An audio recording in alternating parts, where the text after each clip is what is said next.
OBC 5% निर्णय ले रहे हैं, उनकी आबादी क्या 5% है या 50%? और अगर 50% है तो नरेंद्र मोदी जी की सरकार में जो हो रहा है वो सरासर अन्याय है। ये नरेंद्र मोदी की नहीं कहते। क्यों नहीं कहते? क्योंकि ओबीसी के लिए काम ही नहीं करते, वो अदानी जी के लिए काम करते हैं। और अगर उन्होंने कह दिया, गलती से भी कह दिया कि भैया जाति जनगणना होनी चाहिए, तो जो वो अदानी जी के जेब में डाल रहे हैं वो नहीं डाल पाएंगे। दो तरीके की सरकार होती है। मैंने कल अपने भाषण में कहा, एक सरकार होती है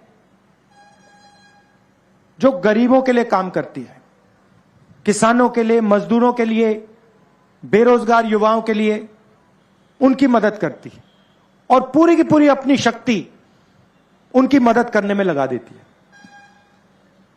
दूसरी तरीके की सरकार होती है वो अरबपतियों को देखती है और जो देश में सबसे अमीर लोग होते हैं, अरबपति जो होते हैं, उनके लिए सरकार काम करती है। बघेल जी ने कहा 14 लाख करोड़ रुपए नरेंद्र मोदी जी की सरकार ने अदानी जी जैसे लोगों का कर्जा माफ किया है। 14 लाख करोड़ रुपए। आप मुझे बताइए, बीजेपी ने कौन सी स्टेट में, हिंदुस्तान में अलग अलग स्टेट में उनकी सरकार है, कौन से स्टेट में बीजेपी ने कर्जा माफ करके दिखाया किसानों का? ये मुझे बता दो। आपको एक स्टेट नहीं मिलेगा।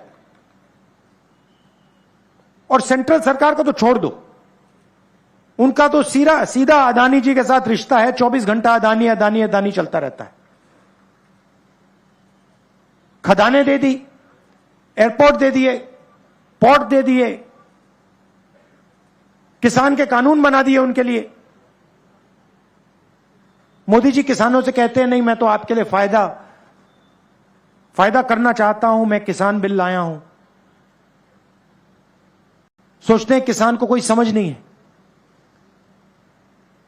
आप किसानों के जेब में से पैसा छीनने के लिए कानून लाए थे। आप अदानी जी को पैसा देने के लिए कानून लाए थे और आप 24 घंटा अदानी जी की मदद करते रहते हो। और यहां पे आपके जो चीफ मिनिस्टर हैं वो भी अदानी जी जैसे लोगों के लिए ही काम करते हैं। हम किसानों के लिए, मजदूरों के लिए, छोटे व्यापारियों के लिए, युवाओं के लिए काम करते हैं। ये फर्क है। उसको हम जाति जनगणना कहते हैं, कास्ट सेंसस। सवाल यह है कि इस देश में हम जात की बात करते हैं मगर किसी को नहीं मालूम कि कौन सी जात की कितनी आबादी है। कोई नहीं जानता। अगर मैं आपसे पूछूं भाई हिंदुस्तान में ओबीसी वर्ग के कितने लोग हैं, यहां पे हजारों लोग हैं, आप जवाब नहीं दे पाओगे। चलो पूछता हूं, हिंदुस्तान में ओबीसी वर्ग के लोग कितने हैं? कोई बता सकता है? देखिए सन्नाटा छा गया, कोई नहीं जानता। मोदी जी 24 घंटा ओबीसी ओबीसी ओबीसी करते रहते हैं मगर इस देश को यह नहीं मालूम कि ओबीसी कितने हैं, आदिवासी कितने हैं, दलित कितने हैं, और आदिवासी के अंदर, दलित के अंदर अलग अलग कितनी जाति हैं और उनकी आबादी कितनी है। अब आप पूछोगे भैया इसकी क्या जरूरत है? बीजेपी के लोग कहते हैं भैया क्या जरूरत है, देश को क्यों पता लगे ओबीसी कितने हैं? मैं आपको बताता हूं। अगर हम भागीदारी की बात करते हैं, अगर हम देश की हिस्सेदारी की बात करते हैं, तो हमें पता लगाना पड़ेगा कि अलग अलग जातों में कितने लोग हैं। मैं उदाहरण देता हूं आपको। हिंदुस्तान की सरकार को एमपी नहीं चलाते। लोग सोचते हैं कि भाई लोकसभा और राज्यसभा के मेंबर ऑफ पार्लियामेंट हिंदुस्तान की सरकार को चलाते हैं, मगर जो सच्चाई जानता है वो आपको 1 मिनट में कह देगा कि हिंदुस्तान की सरकार को 90 आईएएस के ऑफिसर्स चलाते हैं। आप सिर हिला रहे हैं, सही बोला ना मैंने? मतलब 90 लोग हैं जो इस देश की सरकार को चलाते हैं। उनको हम secretary to government of India कहते हैं। सबसे बड़ा अफसर होता है कैबिनेट सेक्रेटरी, और उसके नीचे 90 अफसर होते हैं secretary to government of India. ये लोग हिंदुस्तान की सरकार चलाते हैं। कैसे चलाते हैं? मनरेगा में कितना पैसा जाता है ये निर्णय लेते हैं। मनरेगा कैसे बनेगा, मजदूरों को कैसे पैसा दिया जाएगा, कॉन्ट्रैक्टर को कैसा पैसा दिया जाएगा, सड़क कहां बनेगी, कैसे बनेगी, अंत में ये लोग निर्णय लेते हैं। तो सवाल यह है, अगर सचमुच में ओबीसी की भागीदारी है, या दलितों की भागीदारी है, या आदिवासियों की भागीदारी है, तो इन अफसरों में भी ओबीसी की, दलितों की, आदिवासी अफसर होने चाहिए। और कम से कम अगर देश में मान लो 50% ओबीसी हैं, तो 90 में से 50% ओबीसी होने चाहिए। तब हम कह सकते हैं हां भैया ओबीसी की भागीदारी है। और 90 में से मान लो दलितों की 15% आबादी है, तो 15% दलित होने चाहिए। और मान लो हिंदुस्तान में 15% आदिवासी हैं, तो 15% उसमें आदिवासी होनी चाहिए। तो फिर हम कह सकते हैं हां भैया आदिवासी भी शामिल हैं, दलित भी शामिल हैं, ओबीसी भी शामिल हैं। और जब हिंदुस्तान का बजट बांटा जाता है, लाखों करोड़ रुपए बांटे जाते हैं, तो उसमें ओबीसी की भी आवाज है, दलित की भी आवाज है, आदिवासी की भी आवाज है, जनरल की भी आवाज है। अब सच्चाई सुनिए, 90 अफसर हैं, 90 में से 3 अफसर ओबीसी से आते हैं। आदिवासियों की बात करते हैं, 90 में से 3 आदिवासी हैं, 3 ओबीसी हैं। और मजा वहां नहीं बंद खत्म होता। अगला सवाल यह है कि ठीक है, ये जो ओबीसी अफसर हैं,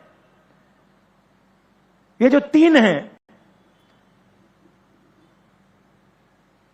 ये बजट में कितने पैसे का निर्णय लेते हैं? यहां जो ओबीसी युवा हैं, आप हिल जाओगे, आपको गुस्सा आएगा। भाइयों और बहनों, हिंदुस्तान के बजट में ओबीसी अफसर सिर्फ 5% निर्णय लेते हैं। क्या हिंदुस्तान में ओबीसी की आबादी 5% है? कम से कम 50% है। तो ओबीसी युवाओं को नरेंद्र मोदी से यह सवाल पूछना चाहिए, हमारी आबादी 50%, आप 24 घंटे कहते हो ओबीसी सरकार, ओबीसी सरकार, ओबीसी सरकार, और हमारा हक 5%। ये किसका बेवकूफ बना रहे हो आप? यह सवाल हिंदुस्तान के हर ओबीसी युवा को नरेंद्र मोदी से पूछना चाहिए। चलिए अब आदिवासियों की बात करते हैं। यहां आदिवासी हैं। भाइयों और बहनों, ओबीसी 5% निर्णय लेते हैं, आदिवासी कितना लेते हैं? आदिवासी युवा, आप अच्छी तरह सुनो, अगर हिंदुस्तान की सरकार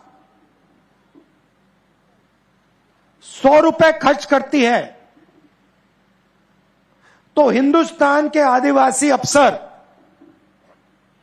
100 में से 10 पैसे का निर्णय लेते हैं। ओबीसी 5% और आदिवासी 0.1% निर्णय लेते हैं। और सुनना है तो दलित 1% निर्णय लेते हैं। इसीलिए जाति जनगणना की जरूरत है। हम जानना चाहते हैं कि इस देश में ओबीसी 5% निर्णय ले रहे हैं, उनकी आबादी क्या 5% है या 50%? और अगर 50% है तो नरेंद्र मोदी जी की सरकार में जो हो रहा है वो सरासर अन्याय है। इसीलिए कांग्रेस पार्टी अपनी मीटिंग में कह रही है, मैं कह रहा हूं, बघेल जी कह रहे हैं, खारगे जी कह रहे हैं कि कांग्रेस पार्टी ने जो जनगणना की थी, जाति जनगणना की थी, आंकड़े आपके पास हैं मोदी जी, उनको आप पब्लिक कर दीजिए। देश के आदिवासियों को, दलितों को, पिछड़ों को आप बता दीजिए उनकी आबादी कितनी है। डरने की क्या जरूरत है? नरेंद्र मोदी जी यहां आते हैं, लंबे लंबे भाषण देते हैं, कहते हैं मैं ओबीसी हूं, मगर यह नहीं कह सकते कि भैया मैं ओबीसी हूं, मैं जानना चाहता हूं कि इस देश में मेरे जैसे ओबीसी कितने हैं। यह नरेंद्र मोदी की नहीं कहते। क्यों नहीं कहते? क्योंकि ओबीसी के लिए काम ही नहीं करते, वो अदानी जी के लिए काम करते हैं। और अगर उन्होंने कह दिया, गलती से भी कह दिया कि भैया जाति जनगणना होनी चाहिए, तो जो वो अदानी जी के जेब में डाल रहे हैं वो नहीं डाल पाएंगे। तो हमने तो निर्णय ले लिया है, जैसे ही हमारी सरकार दिल्ली में आएगी हम उसी दिन जाति जनगणना का काम शुरू कर देंगे। और यहां पे छत्तीसगढ़ में हमारी सरकार आएगी तो जाति का सेंसस उसी दिन छत्तीसगढ़ में शुरू हो जाएगा। कर्नाटक में शुरू हो गया है, राजस्थान में शुरू हो गया है, यहां पे भी हम काम शुरू कर देंगे। यह मैं आपसे कहना चाहता था। और जाति जनगणना के बाद पिछड़ों का, दलितों का, आदिवासियों का एक नया चैप्टर लिखा जाएगा। From breaking news, detailed analysis, in-depth interviews and explainers, follow the Times of India. Subscribe to our YouTube channel. Don't forget to like our videos and hit the bell icon to stay updated with the latest.